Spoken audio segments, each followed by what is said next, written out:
minute, don't know. Get a minute of your time. Get a minute of your. Let it. I sure gotta live right, and I'm never gonna let you out of my side. I've been knocked out, was a nice try, but I guess I get to keep my head on this time. Part of the creation, the relations I've got, the only one that keeps me safe, the only one you should trust. For sure, it ain't right that I have checked the speck of dust from all of its side. Fall down, that from my height, cause I didn't see the plank I have in my eye. In yourself when no one's to be found, what keeps you eased out, what takes you off your mind. Yes, you want this, I want this, everybody in this, we should have it. Stop illusions, it's in your hands. Show yourself, reveal it to them. Take the time to recognize it. Hey, how are you? Hi, everyone. I was a little late this morning. I made it with 14 seconds to spare. I ran in. This is if you make plans with Maria, just understand You have to add an extra. you have to add an extra like 10, 15, 20 minutes. It's true. I wanna be upset about it. I wanna say no, that's not me. But in reality, I'm like, it's the cross that my husband has to bear. Every time we plan dinners, like when we go No, up, I was on time last time, listen, and we were both surprised, all of us, including Mike. Just when we went out to where was that restaurant we went to? Cactus Club. Yeah, whatever it is. You guys were there first. Yeah, I was so excited. I was like running. So here's the thing. Tay and I were driving, and then we're like, crap, we took the wrong exit, right? And I hate Google Maps. I hate Apple Maps is so much better. But anyway, so we're driving, and then I take the wrong turn, and we look at the clock, and we're gonna be 10 minutes late, and then we're like, yeah, it doesn't matter. The buns are probably not even there yet. And then we're there. Showed you, keep you on your toes, so you just never know with me. Yeah. Well, when Tegan texted you, you were like, yeah, we're already here. We were sitting around the table, and we're like, crap, that's new. Listen, for that and games night, we're relatively like on time-ish. Games night? No, yeah. No, games night, we're on time. You're always on time. It's the Palmers. Shout out to the Palmers. Shout out to the Palmers, our BFFs. They, yeah. I'm like, see that? Notorious. Yeah. But now, mind you, you and Michelle like best friends. But so- I'm the one on time. For that, I'm the one on time. You always have a friend who's like worse than you. In this friendship, I am the one that's worse. In my friendship with Michelle, she's the one that's worse. So we're good. We even out. But you know what it is? It's because growing up, my dad would always be like, if you're not 15 minutes early, you're late. Yeah. Always. And he goes, and anytime we had, like, I remember like a dentist appointment or a doctor's appointment, we were there like super early, sometimes 20, 25 minutes. And we're like, and then we're just sitting in the parking lot waiting for our time. And, you know, President Nelson, leader in our church, he sometimes starts the meetings like 5, 10, 15 minutes early. And if you are not part of the meeting, then you're late. So it's my dad was very militant like that. It was just like, you gotta be early. It's disrespectful to the other people. It's true though. It is true. I'm trying to be better. I will do better. So before we go with our topic, welcome everybody. Welcome. Yes, I'm sorry that we've spent the last, 5 minutes talking about my tardiness. We're gonna talk some more because I really want to know something. Okay. Why? Why am I tardy? Yeah, why are you late? I'm a lot better now. In all honesty, I think I'm not chastising you. No, I know. And I'm not like crucifying you here. No, I know. Don't worry. I just want to know like what. You know what it is that my estimations of time are not congruent with like the actual time that it takes. So it's not that I'm trying to be disrespectful. It's not that I'm trying to be late. It's the fact that I'm like, no, I got time. And then like something happens and I lose track of time and I'm like freaking out and like running around the house, or I try to squeeze too many things in one thing before I leave. So taking the opposite. So she's like you. Yeah. If from the house to the church is 7 minutes and an event starts at 10 o'clock. She's leaving at 9:50. 9:57, 9:53. Because she knows that there's 7 minutes. That's like me. That's me for church as well. I try not to because Well, I guess it's different because we have to open the, like, for youth activities, we do youth activities and I have the key, so I have to make sure that I'm there at least a few minutes early. Yeah. But I think sometimes it's the same thing because I'm like, okay, it takes 10 minutes for me to go from like point A to point B. But then what happens is that if there's any kind of variation of that, then I am like screwed, right? Yeah, if the there's traffic and accidents. We live in Brampton, and let's be real yeah. with our traffic. Let's be real with our driving.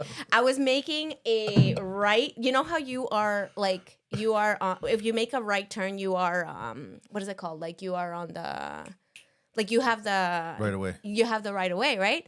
But whenever I make a right turn at an intersection, I make sure to look at the left turn because often there's a lot of U-turns. Okay. On the left turn. Okay. So I'm like, how my driving has been impacted by other people driving because I don't want to get into an accident. And I see so many U-turns at like the major intersections, which is illegal, by the way. U-turns? Yeah, U-turns are major intersections are illegal. Are they? Yes, major intersections. Not if you do it like at a side street or if you do it before the major intersection, then like you're fine. But if you are right at the light, let's say where I live, like Chinguzi and Beaubert, Yeah. right? Major intersection, you are not supposed to be doing a like full-blown U-turn. And it happens so much. I do it all the time. The Brampton's strong in him. I can feel it. I can feel the Brampton strong. I can feel the Brampton. I am Brampton proud. But listen, that's illegal. Technically, a police officer could pull you over and give you a big ticket. Right? And I actually saw a police officer the other day where I love to watch police officers when they pull people over. And this police officer, usually they stay behind a car and they like key in like your information and whatnot. This police officer came out like guns blazing. Well, he didn't have his guns out or anything like that, right? But I was offering, hey, we got a butt. Hey, butt. Anyway, this particular police officer came out and was like talking very animated to the guy, telling him what he did was illegal, right? I'm sure he got a ticket after that. But I yeah, had you're no not supposed to idea. do that. I had no idea. See? So now, because of that, I make sure that whenever I take a right turn, I'm not only checking the people coming here, I'm also checking the person who potentially can make a left turn. Like, I know someone who got into a major car accident because somebody made an illegal U-turn, and their car ended up in the Zoom station, like in the bus station. It was bad, yeah. And the people were like, "Oh, please don't call the police. Like, we'll give you the money, $10,000, da da da." And they're like, "No, the car is in the Zoom station, like in the carport or whatever. Yeah. Like it needed a tow truck to get it out, and that station was completely wrecked."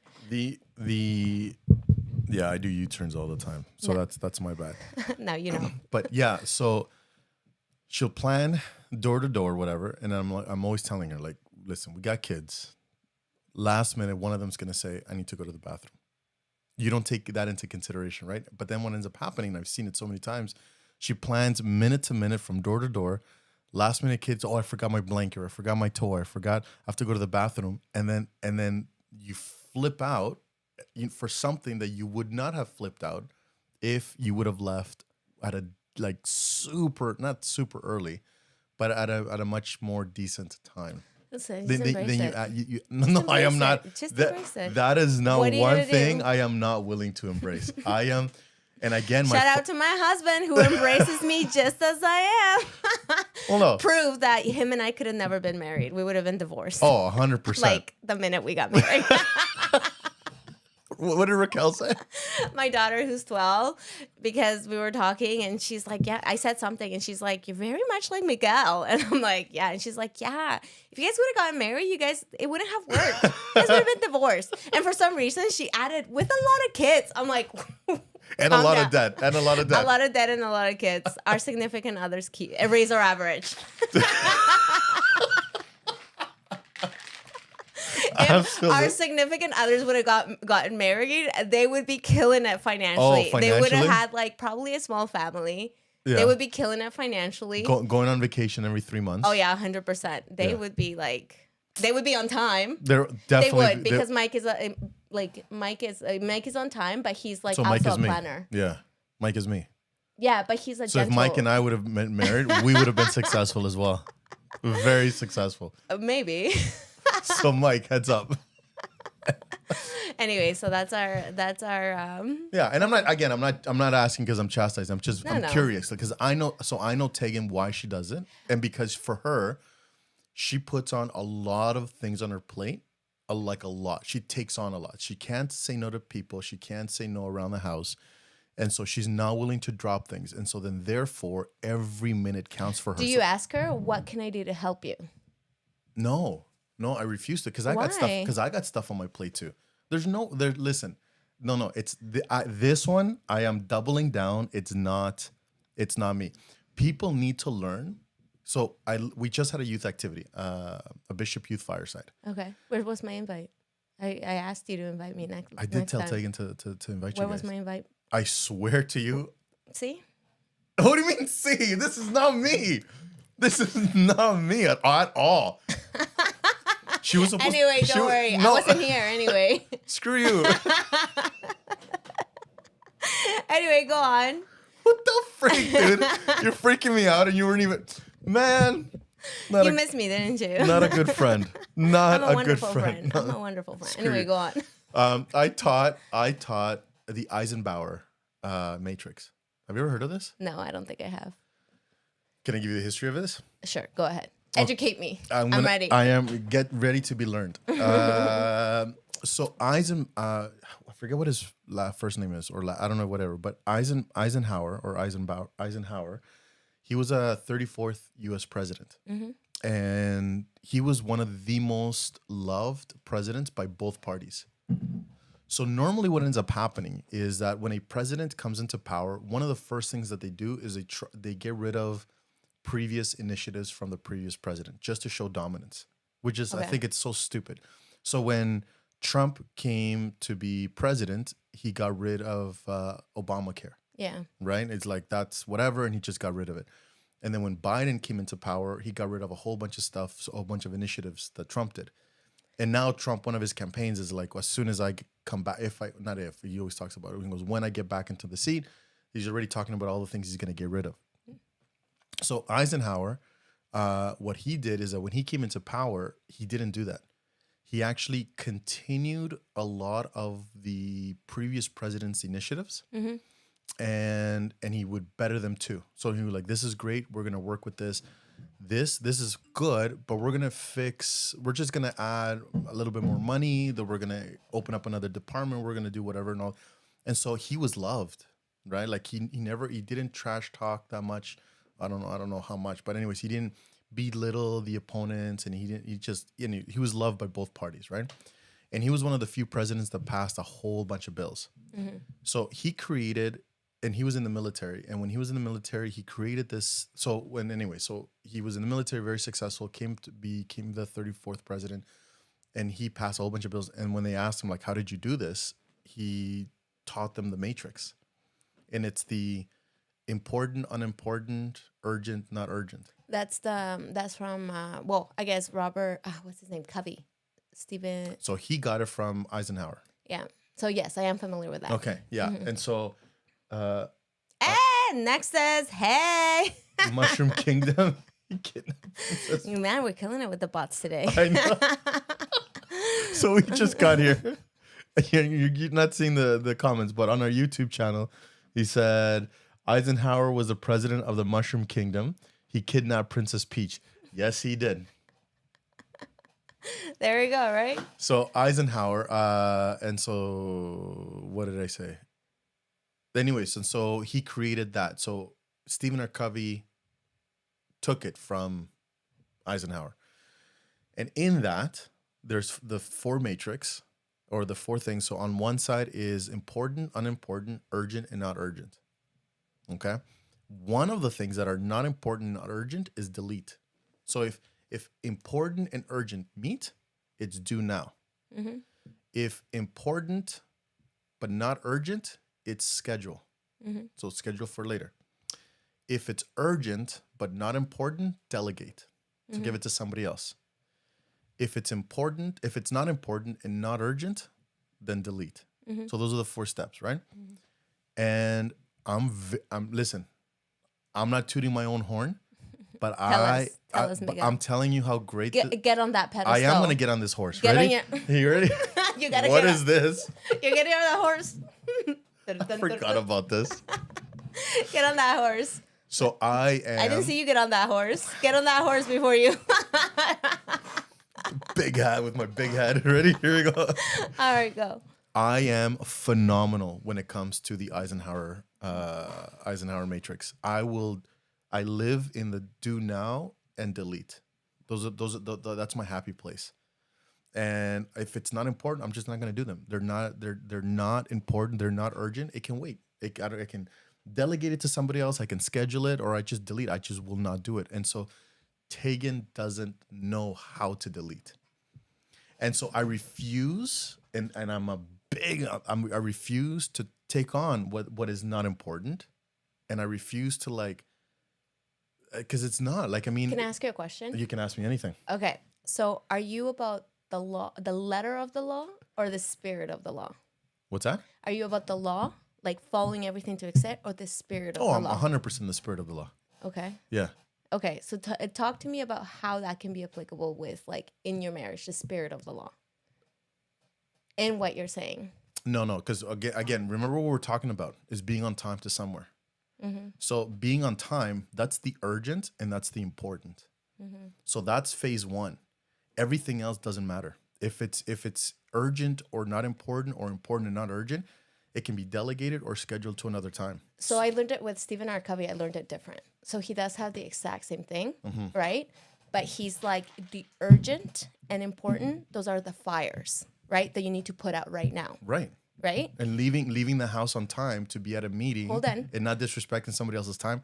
That is urgent. That is important. Okay. So then we have the important that's non-urgent, which you said is the things that are scheduled, right? That's the actual block that we need to live in, because those prevent as many fires to be put out right then and there, right? 100%. And then you have the urgent, non-important, Right. which are things that we Delegate. like to fill. Well, and the reason why we like to is answering emails, checking things, maybe scrolling, maybe looking at things. Those are things that we do in order to feel like we're busy, right? In order to feel like we're getting things done. And then it's just the non-urgent, non-important, which doesn't do anything, Delete. right? Exactly. So this is how our marriages are a little bit different, right? So let me ask you this. Hang Okay. on one second. Let me ask you this, because this is very interesting, right? Yeah. It's time to go to church. Mm-hmm. You and Mike, you guys are getting ready, or you're meeting some people. You need to be somewhere at a certain time, and it takes 10 minutes. Yeah. It takes 10 minutes to do it. It's 15 to the hour, and the dishes are dirty. There's shoes all over the place. The house is a mess. Mm-hmm. In Tegan's mind, we need to clean this right now with 5 minutes to spare. And so for me, that is definitely important. I am not saying that that's not important, okay? For me, that is definitely important, but it's not urgent. The urgent is going to the temple, right? Mm-hmm. Even going to the temple, not feeling rushed so you can feel the spirit. Right? And so I'm the kind of guy that likes to sit in the chapel, think, I have a question to ask, start pondering about my questions.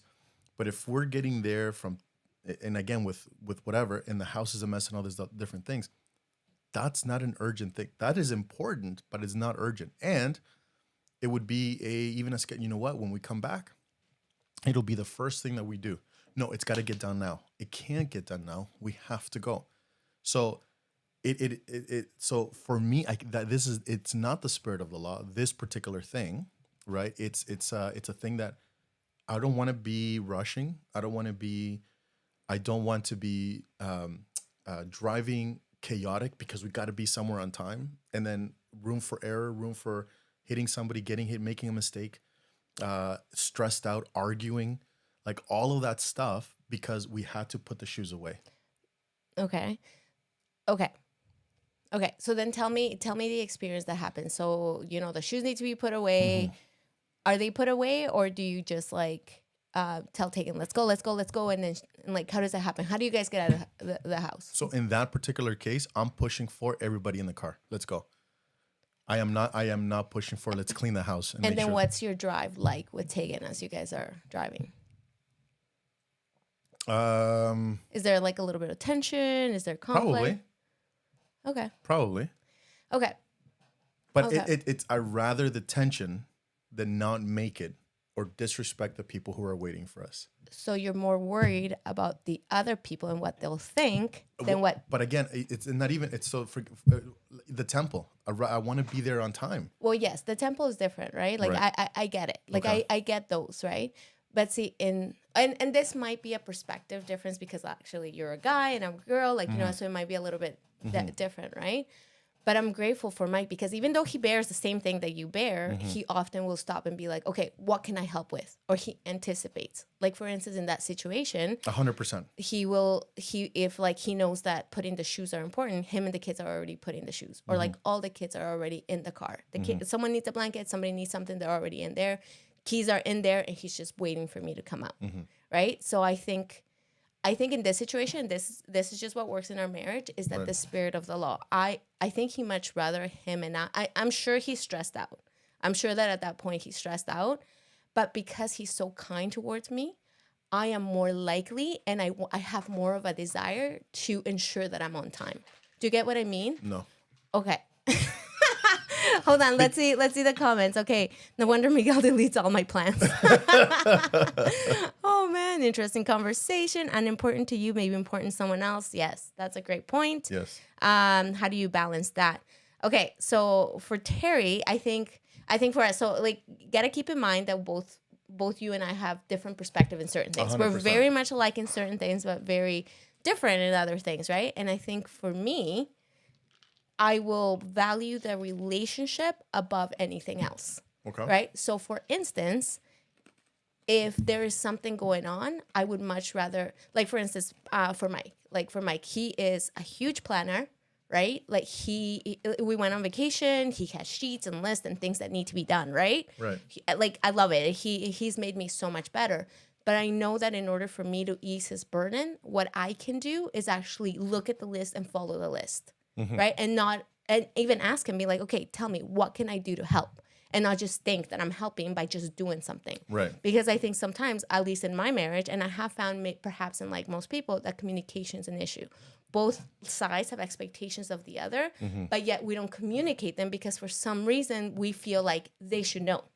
When in reality, we're just so different that we don't know. Right. And up to now, like I've been married 14 years.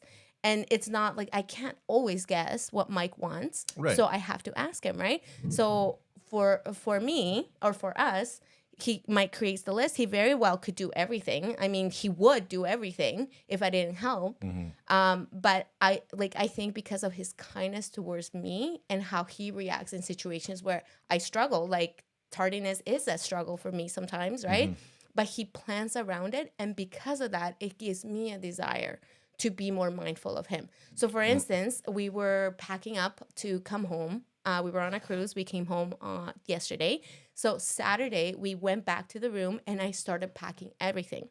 Well, we both did it together, but I knew that would ease some of the burden that he was going to feel. Right. Right? But I think it stems out of the relationship and the kindness. Like for me, it's the spirit of the law says a lot more than being on times. Like I understand. I don't want you to think that I don't understand, right? No. I'm trying to understand you, and I'm trying to follow. Yeah. And I'm trying to put myself in that position. Because I think kindness speaks so much more, and when we're kind, like where we, especially in in a whole spouse situation, right? That kindness drives the other person to want to do better. Remember how we were talking about? But it's not a one transaction though, because right now, hang on. But the thing is, here's, and I hear what you're saying, and I agree. But if only one person is doing the bending, that is not a transaction because the other person is not getting anything. So, for example, if for me, being on time and being respectful to the other people is very important, like very important, but we are constantly leaving late, showing up late, not being in there on time, then that person is not showing respect to what is very important to me. And so what I'm saying is that in that particular situations, if shoes have to be put up, there's 5 minutes before we have to leave. And the kids are not ready. The shoes are not put away. The house is a mess and there's dishes in the dishwasher, right? Whatever. For me to start doing and resetting the house and all these different things, it's important, but it's not urgent. And there's no spirit of the law here. Like it's important. Like it's very, very important. It's important to her. It's important to me to be living in a clean home, right? And be in an organized home. But it's not urgent. The urgency is we have to leave because we have to be somewhere at a certain time, and or there's people waiting for us, right? And then we have reservations and we have to be there at a certain time. That's the urgency, right? Yeah. And so everything else, well, I know it's important to you. Let's say we're married, we have to do all of this. I know it's important to you. Why don't we make a plan to how we're going to reset the house when we get back? So that's scheduled. Yeah, I think what you guys are missing is making that plan before. So, for instance, you have to leave on time. Right. Perhaps it's like the communication aspect of it. And it's not going to be perfect, right? I think a lot of us So this doesn't happen all the time. I'm just letting you know. This is just once in a while. Yeah, I know. But I think one of the things so I've been thinking a lot about this concept lately, right? And I don't know if it's going to be applicable, but I feel like it's going to be applicable. Okay. So the whole concept of whatever you water grows, whatever you focus on grows, right? And so what happens to the other thing? It dies. Right, 100%. Okay, but it doesn't die right away. It's an eventual process. Do you get what I mean? Just because I'm watering this doesn't mean that this, for the next little while, is going to get any smaller. It gets smaller and it dies. Over time, yeah. Over time. Yeah, 100%. And I think sometimes the way that we act, and this is for all of us, I'm guilty of this as well, is sometimes we forget that it takes time. We forget that it almost becomes transactional. Right. You know how we talked about transactional versus transformational? Which is today's topic. Exactly. This is like a great leadway because I was doing a workshop for youth and I came across this concept. And it's funny, when I was doing my research, it was the whole thing that a lot of marriages are actually unhappy whenever you focus on transactional. So for instance, the whole concept of 50-50, it's very skewed. Keep writing. Keep talking. I want to write something. Oh, I'm okay. going to keep going, taking notes. I'm learning. Well, there we go. I'm bestowing my knowledge. No, I'm just kidding. Okay. No, but in reality, like when I was doing this research, it was the 50-50 concept, right? And I hear a lot of people, I used to think that, right? And I used to have so many fights with Mike because I felt like, okay, I do this, you should be doing this. And it's almost like, because I give, you should also be giving, which there's nothing wrong with that. But because we're so different, our averages are going to be different. Right. Sometimes I'm going to be giving 80% and Mike is going to be giving 20%, but that's 100 and that's what works for us right now. Yeah. But then sometimes I might be giving 10% because I'm struggling. Like for instance, when my dad passed away, whole 3 months, I struggle like no one's business. I don't know why I want to cry, right? I got you. Actually. Toilet paper? I full-blown expected a thing of toilet paper. But literally, I was not able to function for 3 months. So I was giving 10%. And what did he do? He was working full time. Yep. He was taking care of the kids. He was doing breakfast, lunches, dinners. He was supporting me. I wasn't able to show up as 50%. So I think that really changed my mindset with regards to how we approach our marriages and how in reality it needs to be in a transformational aspect rather than a transactional aspect, right? Right. So just a little example, like Mike and I used to have a lot of fights when it came down to dishes. And is doing stuff around the house. And I used to be so upset and being like, why do I have to keep asking you? Why do I have to keep doing this, that, and the other? And literally this was a process of 13 years because it was this last year where I had a mindset shift where I was like, you know what? This stuff comes easier to me.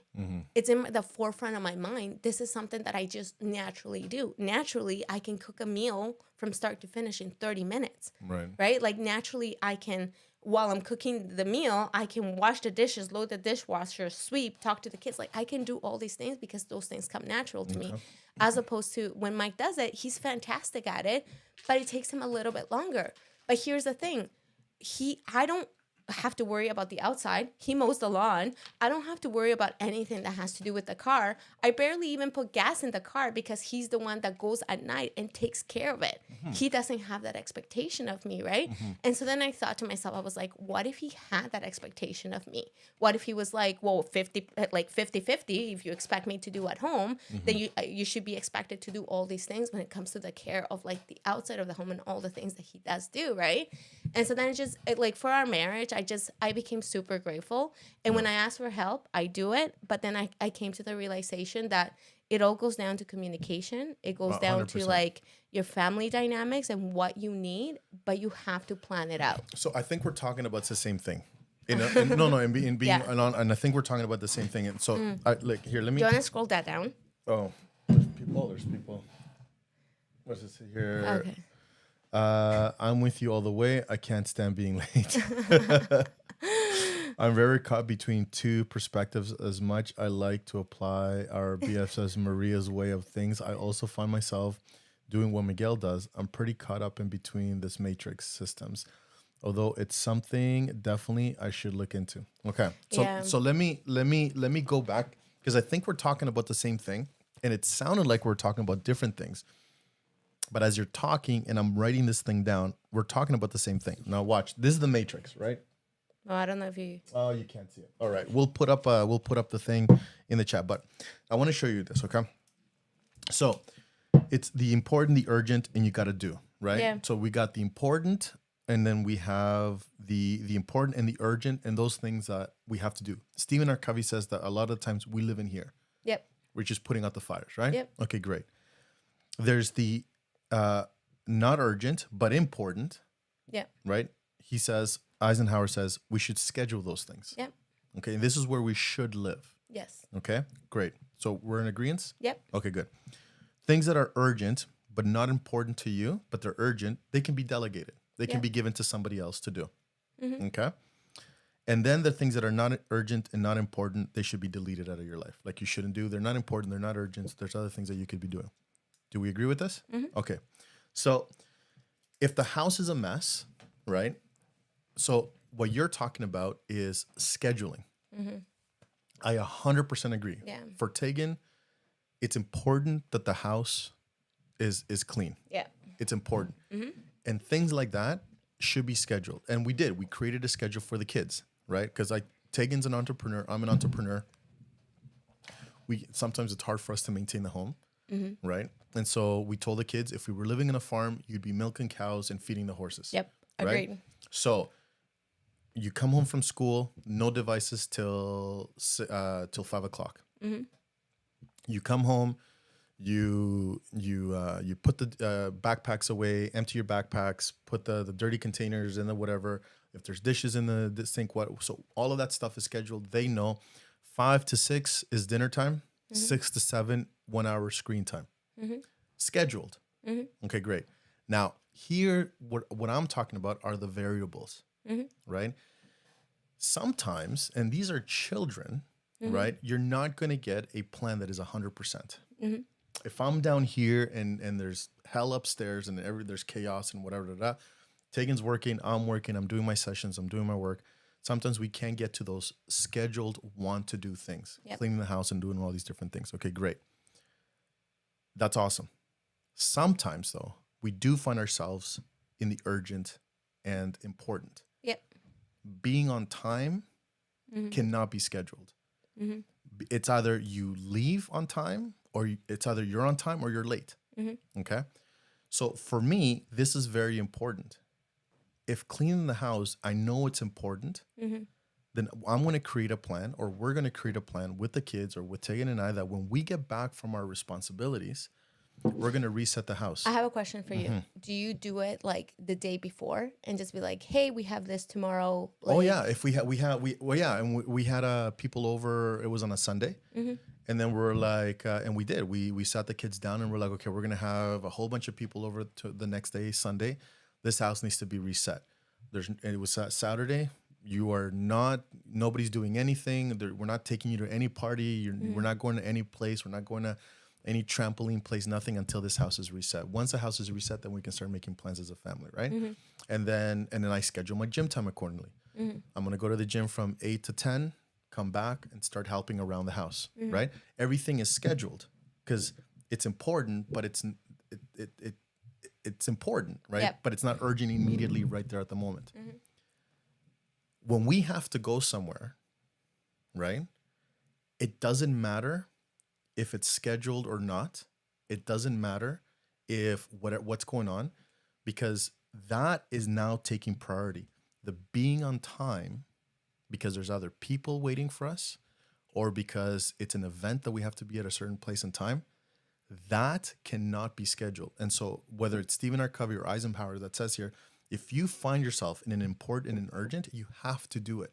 Nothing else matters. Can I actually, Stephen R. Covey says something else that's matter. Okay, go. Okay, so what he says is that you never put a thing to do before a person, right? So this is the thing he talks about, even scheduling. He talks with regards to there's no way that with any relationship or you're talking like with any kind of any person, human being in your life, you can be effective. Right. Right? No. You're talking efficiency. Sorry, efficiency. I agree. Is effectiveness. So I love his scheduling method because he does.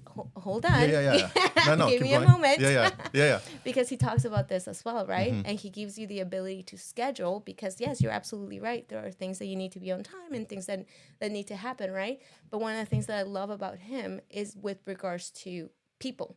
And he talks with regards to people that we can never measure our success or measure this scheduling based on efficiency. It's always over effectiveness. And effectiveness doesn't have a standard of time. So I totally get that you want to be on time. I totally get it. And I see how important it is. I 100% see it. But we're talking about the same thing. No, we are. But here's where we differ. No, wait, hang on. Going before you tell me where we differ, what you're saying about the people effect. The people who are waiting for you, right, are people. They are. Hang on 1 second. But the people that are waiting for, they're not going to understand that because you had to put shoes away, you are now showing up late to every event scheduled with them. It's very, very disrespectful to who's ever waiting for you that you keep showing up late, right? And so you're the people thing that you're talking about, right? It's 100% agree. 100% agree. Now, I care about my relationship with my partner 100%, right? But I'm willing to compromise with her and be like, okay, we can't clean now, but we can schedule it. When we get back, we can clean the house. We can put the shoes away. I will do the dishes. You go sleep. I will take care of the entire house, right? And then that's the compromise because there are people, your factor, what you're saying, the people factor, there are people waiting for you at 10 o'clock. And then all of a sudden you start to get this persona as like, oh, they're always late. Right. And that is, it's not like it. You don't want to have that persona. You don't want to be seen as that. You don't want to be seen as that. You don't want to whatever. But if like there's a movie that you got to go to watch, right? And everybody's waiting and okay, where are they? Oh, they're late again. Right. It's an act of disrespect to them that cannot be scheduled. Right. The cleaning of the house, I'm not saying it's not important. Yeah. 100% is important, right? But you are going to have a better communication or conversationalist with your partner and just be like, I understand that this is important. And you can even, I've been apologetic many times. I'm sorry I couldn't help. I go, however, I do recognize that it's important. When we get back, we're not watching a movie. We're not doing anything. We're spending a good hour and a half, 2 hours just resetting this house to make you feel good. And then they calm down and be like, okay, we can't do it now, but there's a plan in place because it's been scheduled. Yeah. Right? It's important, but not urgent because the urgency is there's people waiting. My perspective is just going to be different than yours. Really? Yeah. It is. So the people waiting for you is just... I love the people waiting for me, but I love my spouse more. Right? But I'm not saying that you don't love them. I know, but for me, okay. And this is why I'm so grateful for Mike because he does struggle with me, right? And I've gotten a lot better. Like I have to tell you that I 100% have gotten better, but it's because of his kindness. Because it's been the fact that he will do like he sometimes anticipates the things that I want done, and he'll get them done, or he'll talk to me the day before, and he'll be like, okay. This is what we need to do. We need to leave at this time. Do you have this? Do you have that? Do you have this? He asked me beforehand, right? But I'm not talking about that, though. No. But we are in a little bit, right? Because the thing is that because he's put me before what anybody else thinks of him, right? Like, this is the thing. We're not talking about the same thing. Okay. Because what you're talking about is when he anticipates, let's say, your tardiness or whatever, that's the schedule part. but which this is great. No, I'm not talking. This is we're just. I totally get this, and this is how definitely I live my life, or I work to live my life because I do work off planners and I work off scheduling things and stuff, right? Yeah. But to me, what supersedes anything is my family relationship, right? So it's great. Like I will definitely work. I'm a work in progress per se, right? Yeah, we all are. Exactly. 100%. Yeah, so I run late sometimes, Mm-hmm. right? And that's the nature of the beast. I am improving and trying to get better. But my whole thing is that Mike has a different approach than you do, right? His approach is just different, and that's okay because you're you and he's him, right? And even though that he may be stressed out and feeling like he's feeling it, right? Like I feel like on the way that he kind of addresses it, he addresses it a little bit different than you do. Okay, so let me understand this, right? Okay, because I think now we're starting to talk about two separate things. Let's put the situation. You're meeting somebody. You're meeting us. Okay. Right? We've made plans to Moxie's. We go to Moxie's a lot. We should get sponsorship. Hold on. Do you want to go back down? Terry, what is Terry? Oh, yeah, there's a couple more. Yeah. Flexibility depending on the situation and reaffirm your commitment helping when you get back. Yeah, I agree. Okay, so here's the thing, right? We made plans for Moxie's 9:00, happy hour, 9:00. Okay. The house is a mess, right? And it takes so same situation. It takes 10 minutes from door to door from your house to Moxie's. Mm-hmm. Okay. It's 15 minutes to, and you've scheduled it, you've planned it, something's happened, whatever, and all of a sudden there are dirty dishes and they couldn't get done throughout the day and all these different things. And it's important for you to clean the house right now.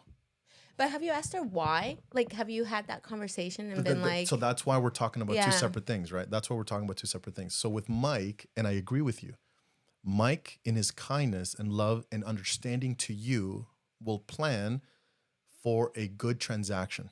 Mm-hmm. He will plan and be like, okay, I know that I know for her the house being clean is important.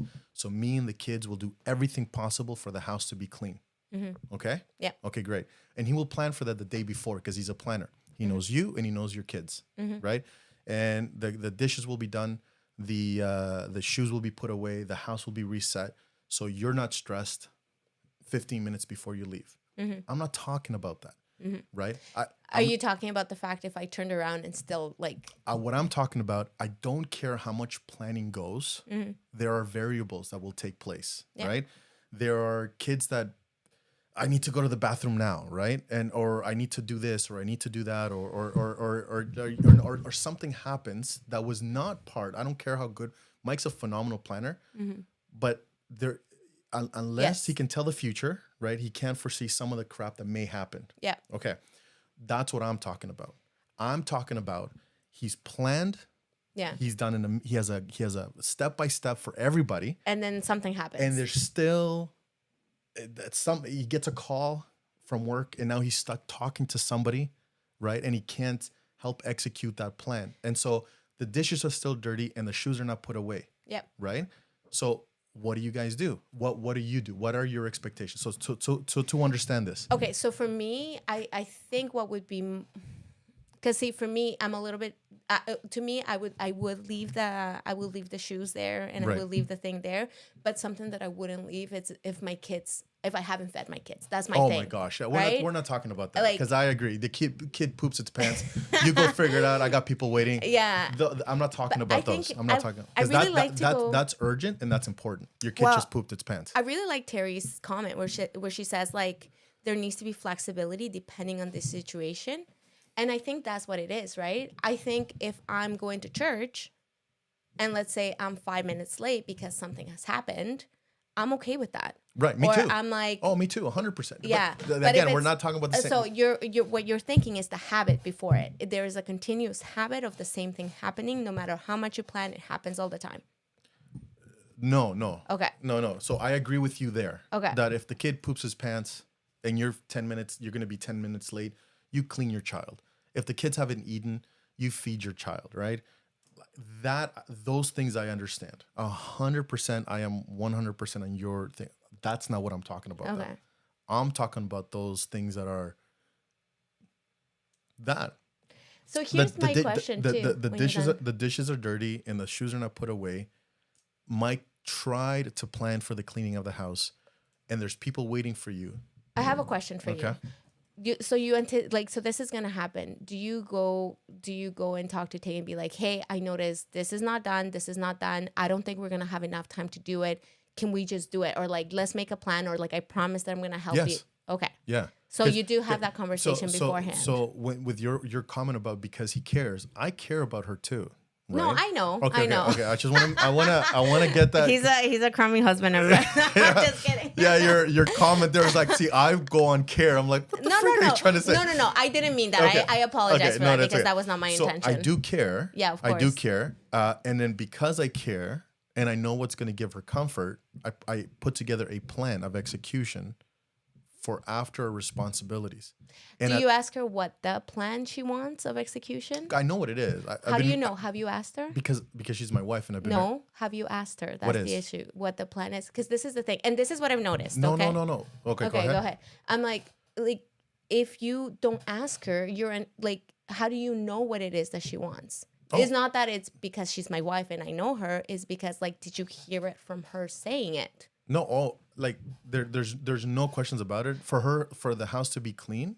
No, I know, but did you ask her? Did you have that conversation with her? Be like, hey, we have to leave. Let's say you have, I don't know how it works for you. You have something where you have to leave, right? Mm-hmm. So let's say the time is whatever, 5:30, you have to go, right? And you're at home at 5, and you know that within the next 30 minutes you have to go. Do you guys kind of have that conversation? You notice there's all these things and chaos is happening around the house. Do you have that conversation with her? Would be like, hey, I noticed this is happening. What do you want me to do? How can I best make sure that we leave by 5:30? Yeah, those so I know what you're trying to say, but I what am I trying to say? Tell me. To find out what's important to her, so then those things get done first before we leave, right? And so I can tell you because it's I mean, we've been together for so long. I know what's important to her. But did you ask her? Hang on one second. Okay.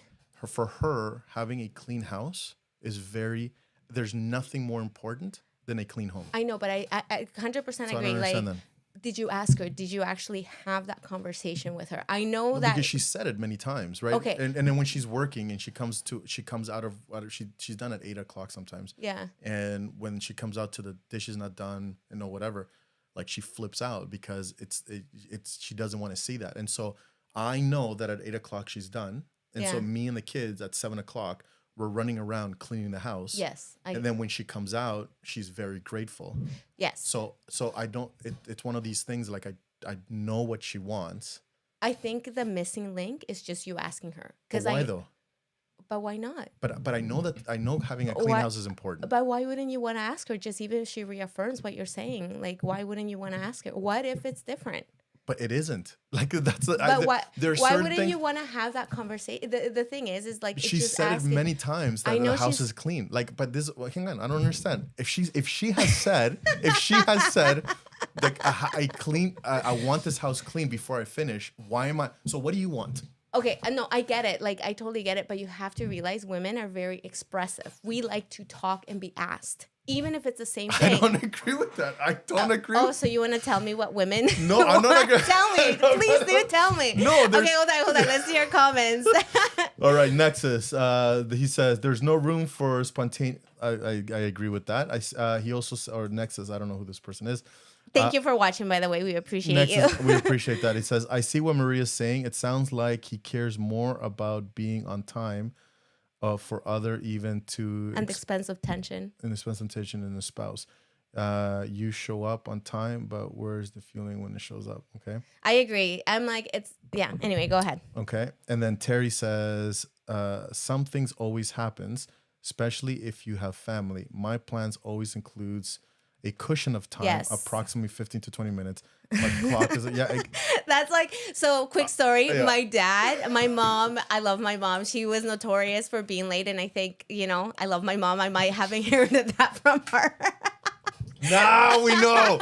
Now My dad Next time I see literally, her. listen, he like put the clock, every clock, we had no idea what time it was because one clock was like 10 minutes before, another clock was like an hour ahead, and then you had to do the math because it was like an hour plus 10 minutes, and we're like, what time is that? Smart man. So no, I don't agree with you on that. 100%.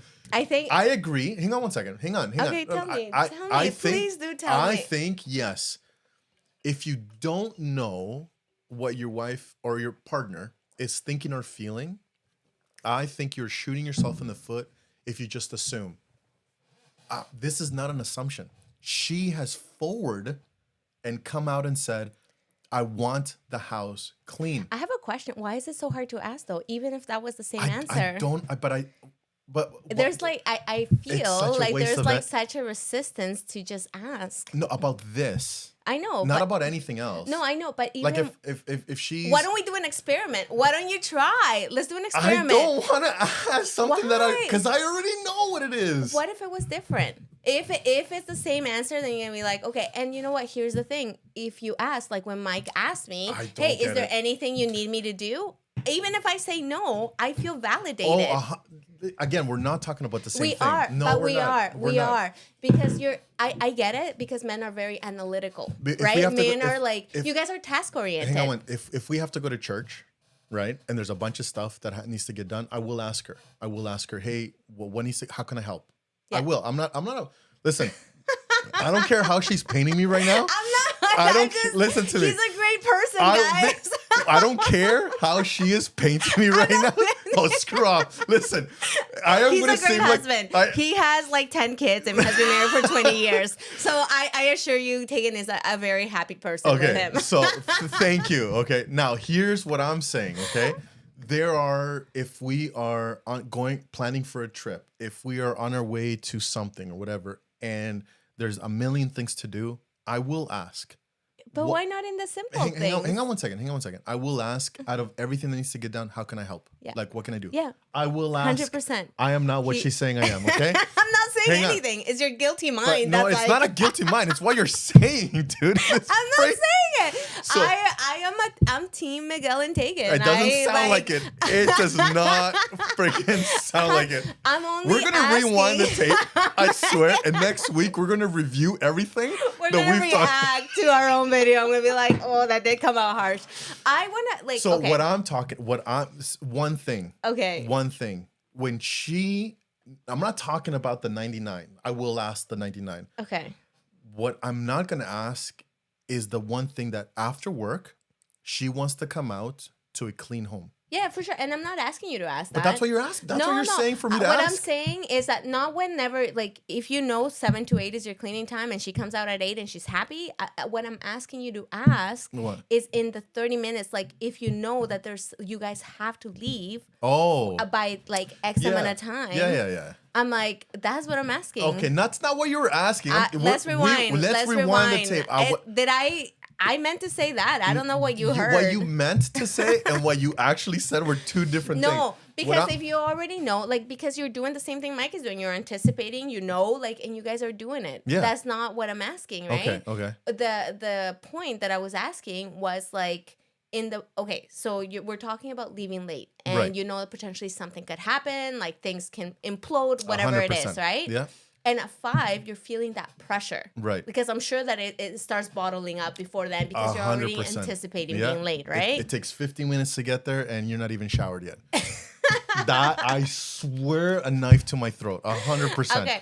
So at that point, like, let's say, like what we said, like 5:30, you got to go because it takes 15 minutes. And you want a 15-minute cushion, right? I do that already. At 5 o'clock, you talk to Tegan. Yeah. Well, not even at 5 o'clock. At any point in time, I'm like, okay, remember, we have to leave at a certain time. What can I do to help? Okay, so then 100%. You do it. But now okay. So that's fine. And so what? Okay, so so you do it. I don't know why you got all defensive. Because what you were saying about cleaning the house before she finishes work. That's what I was talking about. Okay, so we had a little. I was not talking Okay, about that. okay. I was talking about with regards to when you guys are leaving and you Right. already are anticipating being late. 100%. If you're asking And here's right the, then and here's there. the thing: love language. I think one of the greatest things that you've done in my life is introduce me to the 5 love languages. Yes, you're welcome. I'm being 100% serious. I'm right? culturing. Listen, I'm culturing this guy left, right, and center. Except for this conversation where you are 1,000% wrong. So 1,000% wrong. You know what it is? It's just different perspectives because I read this book called Men Are From Mars, Girls yeah. Are From Venus. Yeah, Yes, yeah. and that was such an eye opener, Yeah, right? left, right brain, right brain, 100%. Yeah, so men are more task oriented, right? 100%. Women are a lot more about feelings. So here's the thing: is I leave church at around 11 o'clock. I have to. So I'm part of the leadership in our church, right? And so What time does your 12. Okay. So I have meetings literally from 8 till like 10:30. Yeah. I have meetings, right? Yeah. And then 10:30 to 11, I eat. Yeah. Really quickly, and then 11 o'clock, I have to take off. I have to leave the house because I either have interviews or all these different things. So I can't be here present. No, and I understand that. Helping Tegan around the house. Of course. Okay. But if I see her coming in late every Sunday, right? I'll know why. Mm-hmm. It's because the house is a mess. The kids are not having showered and all these. And I feel for her because she's having to look after the house and look after the kids, right? And do you compliment her? Are you like, Tegan, you're awesome? Like, I don't know how you do it. Yeah. Well, we've had, hang on. Not Of course you compliment her. No, I do. Of course you do. Okay, hang on. Such a horrible person. No, I'm reminding you of things. Listen, I'm listening. I'm not okay. Mm-hmm. Is in no shape or form. I'm just giving you the woman's perspective. That's Okay. all I'm doing. Oh, and then that's right? fine. That's And that's what fine. it is. And we will plan. And I'm the day before planner. Yeah. Okay, so I'm much like Mike. Mike says it with roses. I say I don't know. Anyways, so The daggers. I Just kidding. I use backhand to the kids. No, joking. So with the kids is like it's Saturday. We want to. Our family tradition is Saturday night. We always watch a movie. Yes. Okay. To the kids, I'm like, there's no way I want to wake up. I want the family to wake up to a messy home on a Sabbath morning. Mm-hmm. And I don't want to be cleaning the house Sunday. I can't help. Yeah, of course. Right? I And get so, that. And so before we watch a movie Saturday night, this house needs to be clean. Yep. Those are the expectations. That's how we've been running, right? Yeah. Okay. And sometimes it happens, sometimes it doesn't. Right? Okay. So I'm Mike in the sense that I anticipate Sunday I'm not going to be around, so I got to help as much as possible the day before. Okay? Okay, great. However, if Sunday comes around and the house is clean and Tegan's building a table for the kitchen, she's painting the house, she's patching, this is her, right? I love Tegan. I didn't say I love her didn't, so right? much. She's patching wall compound, right? She's buffering the floors. She's reupholstering the couch, the cushions, whatever. And I tell her, I'm like, these things, they're not urgent, especially an hour before church. Do you understand? They're important.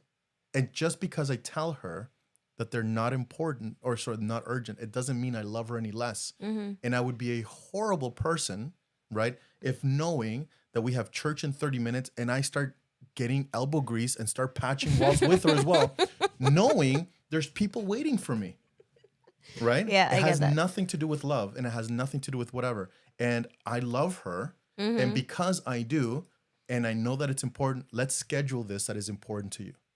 Let's schedule it, right? Because it's important, but it's not urgent, right? So let's figure another day, either after church or throughout the week, where we can do this one thing that is important to you. But right now, that's not urgent. Kids need to get changed. We have to eat. We have to do that to leave at a decent time or whatever. So that's what I'm saying, right? And Tegan is it takes 7 minutes from door to door. And so she will literally break open an IKEA box and start building it at 11:30. And I'm like, and then what ends up happening is that she's stressed because she's got to, rally the kids together and do this and then do that. And then she's late in all these different things. Now, it's not every Sunday that she, whatever, right? But so the conversations that I have with her is, and this is the one thing that I don't agree. Okay. And this is the one thing, and I think we're going to disagree hardcore on this, right? Agree to disagree. No, yeah, we're not. Yeah, we're going to very big disagree on this, right? Is in the call to love or in the act of love, you don't say anything to your spouse because you care more about their feelings than about their progression. And I think there's a time and place for everything.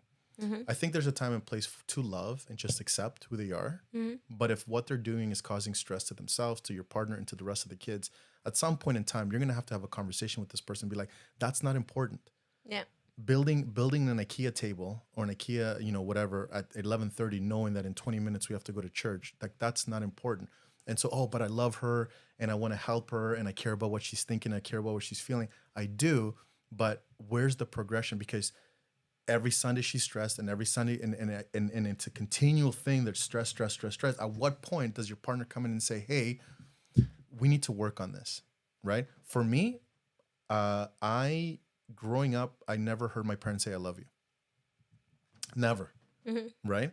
Or I'm sorry. Mm-hmm. I love my parents. They loved each other, and I knew they did. But I never heard those type of conversations. So I didn't grow up hearing those things, right? Tegan had to call me out on it. Mm-hmm.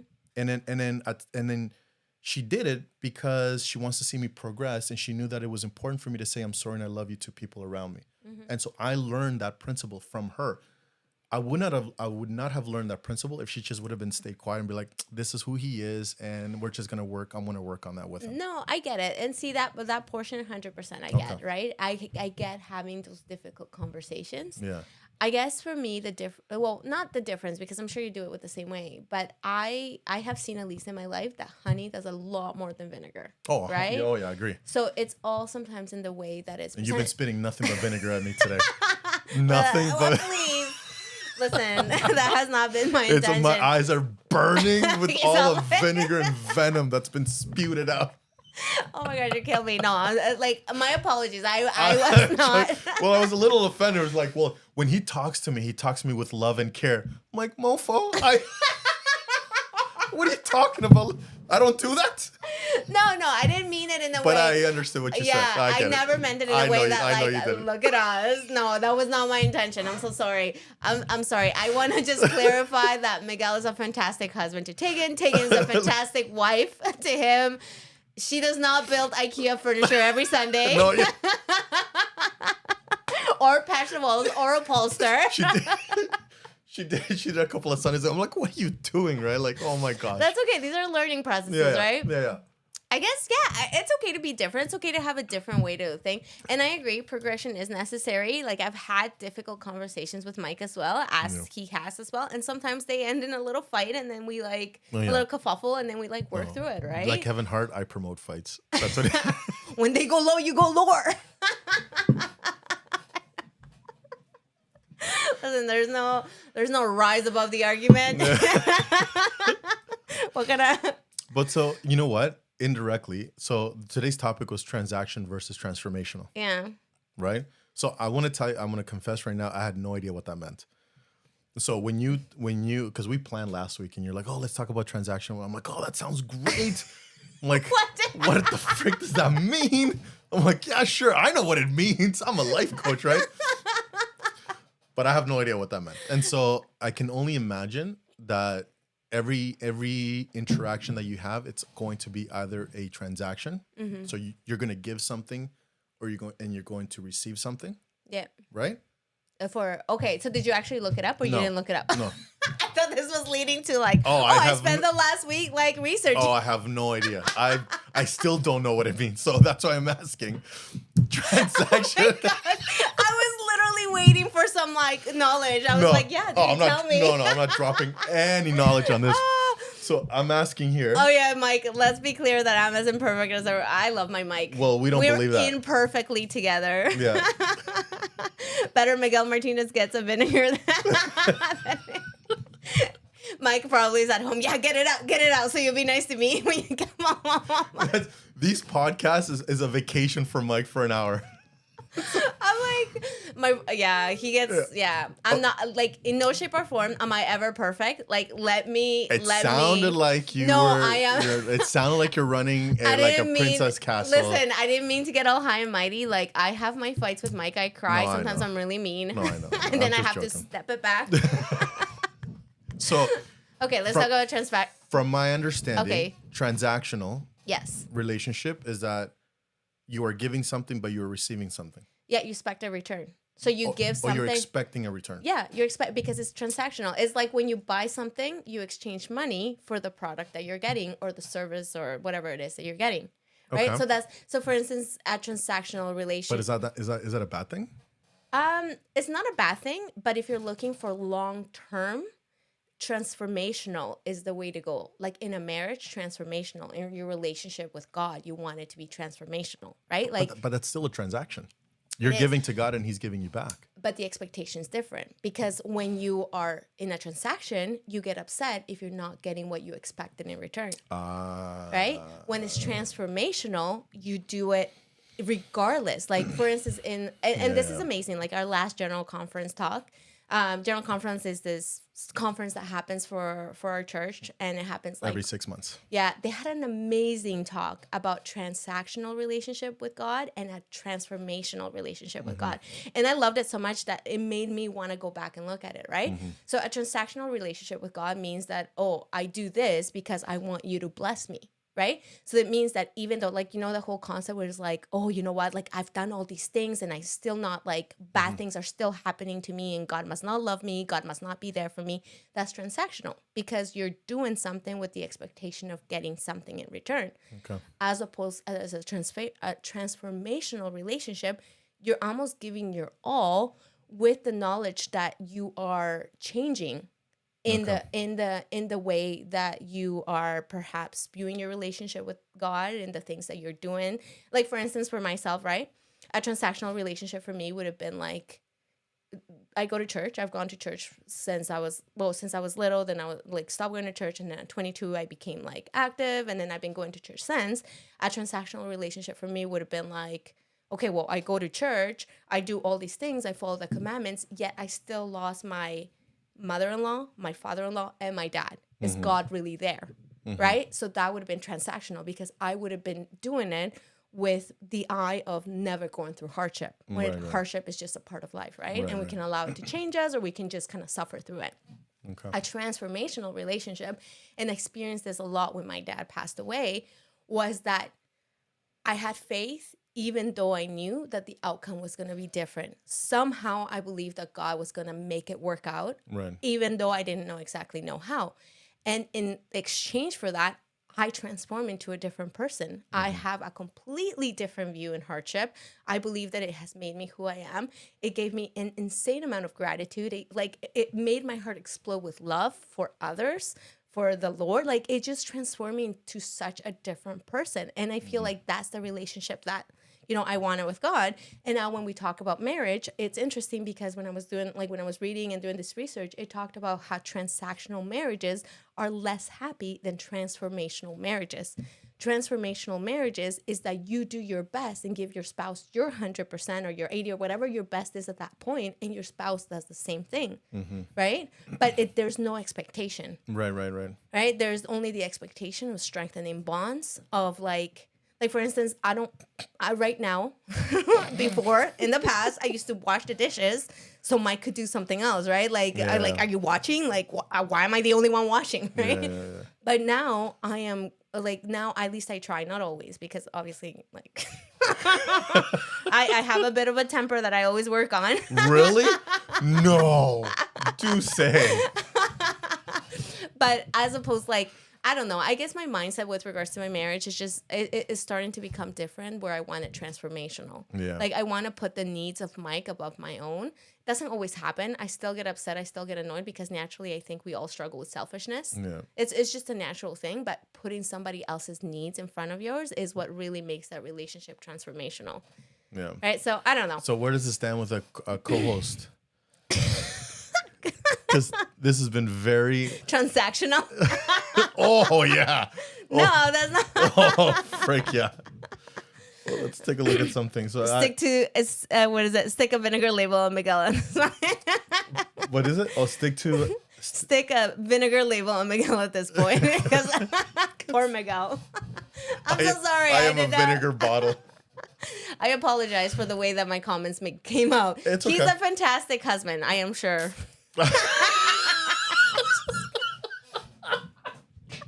I think that's our cue. That should be done. Thank you for coming.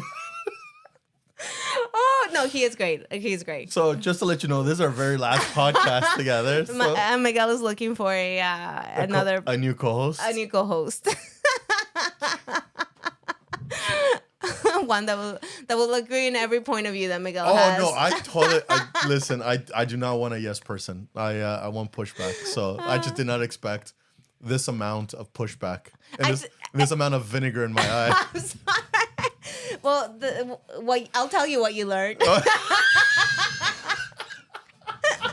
Miguel learned about the spirit of the law. He learned to be a better husband to Tegan.